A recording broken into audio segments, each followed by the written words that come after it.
華叔嘅大公東去好快出版，家屬透過傳媒逐步公開內容，話華叔曾經係共青團嘅成員。40年代讀緊油麻地官立學校嘅時候，老師推介左派嘅學生文松，之後識咗編輯廖一元，介紹之下加入新民主主義青年團，即係共青團嘅前身。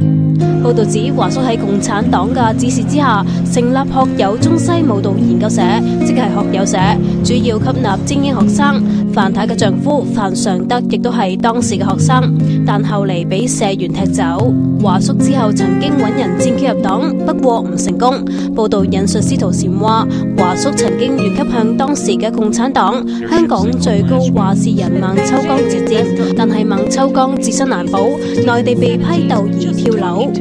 到80年代，華叔做咗基本法草委之後，當時許家屯邀請佢入黨，想栽培佢做特首，不過華叔反應冷淡，拒絕入黨。89年6四，華叔正式同中共決裂。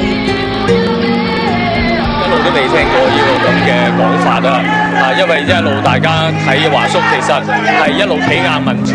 如果一個企硬民主嘅人，點會係話係好似講到入個共青團呢？李永達話：識咗華叔30幾年，從來冇聽過，亦都冇暗示入過共青團，覺得好詫異，要求公開相關嘅錄音，擔心內容被用作攻擊華叔同埋泛民嘅武器，打擊泛民陣營。曾經公開認係共產黨地下黨員嘅梁慕嫻3月撰文推斷華叔係共青團嘅成員。